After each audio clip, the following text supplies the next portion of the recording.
حضرت سیدنا عمر رضی اللہ تعالی عنہ جلیل القدر ہستی ہیں جنہیں حضور علیہ السلام نے اللہ سے مانگ کے لیا۔ سارے صحابی رسول کریم صلی اللہ علیہ وآلہ وسلم کے مرید ہیں، لیکن جناب عمر میرے حضور کی مراد ہیں۔ 39 لوگ جب اسلام لا چکے، 39ویں شخص حضرت امیر حمزہ رضی اللہ تعالی عنہ تھے، اور ان کا ایمان لانا مسلمانوں کے لیے بہت بڑی ڈھارس اور بہت بڑے حوصلے کا سبب و ذریعہ بنا۔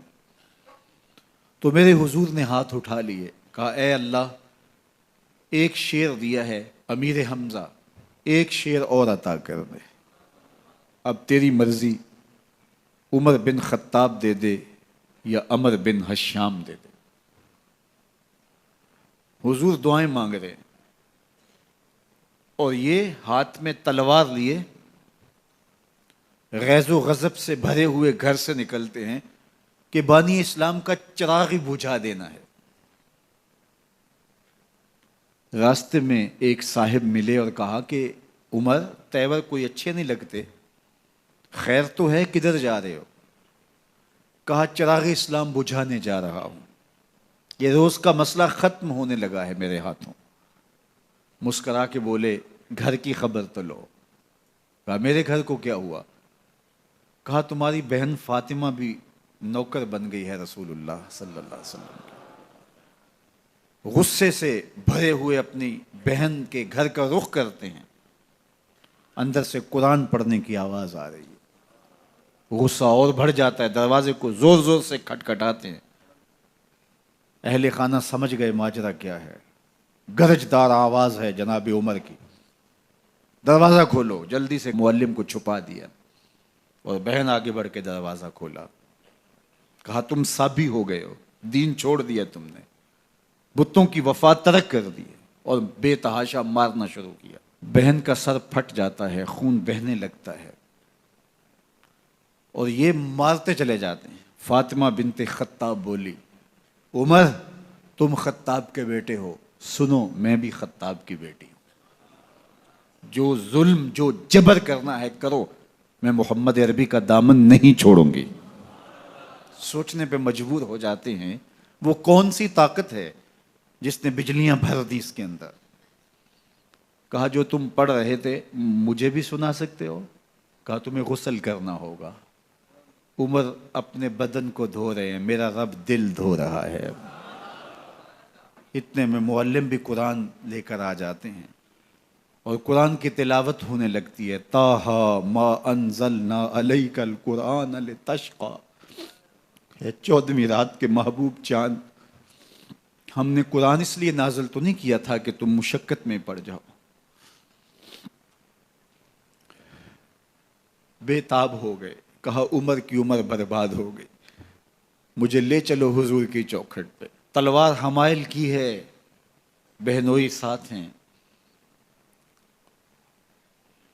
اور حضور کی بارگاہ میں حاضر ہو رہے ہیں۔ دروازے کے سوراخوں سے دیکھا تو صحابہ تشویش کا اظہار کرنے لگے کہ عمر آ رہا ہے، تلوار حمائل کی ہے، ارادے اچھے نہیں لگتے۔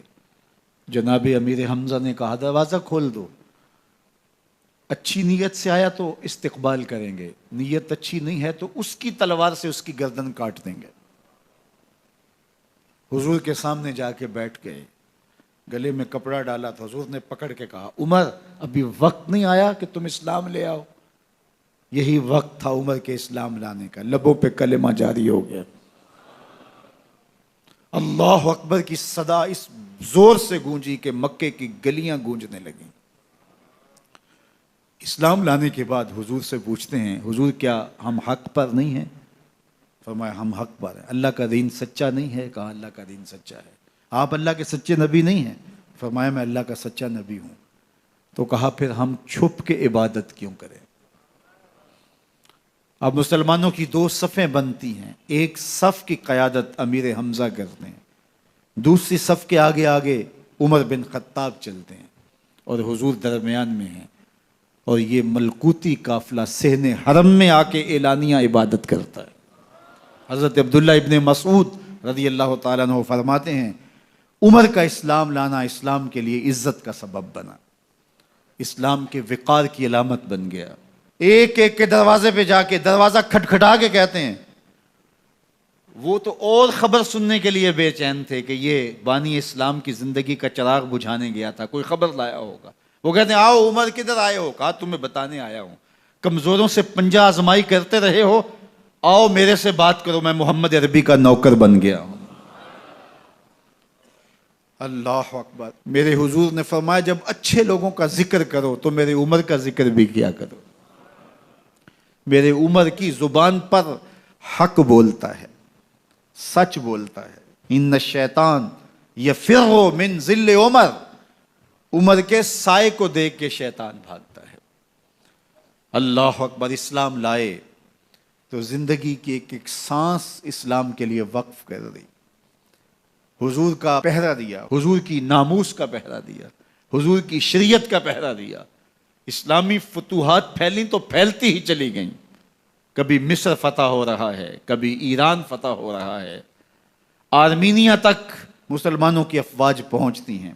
22 لاکھ مربع میل پر حضرت عمر رضی اللہ تعالیٰ عنہ کی سلطنت پھیل جاتی ہے۔ عدل و انصاف کا دورہ ہوتا ہے۔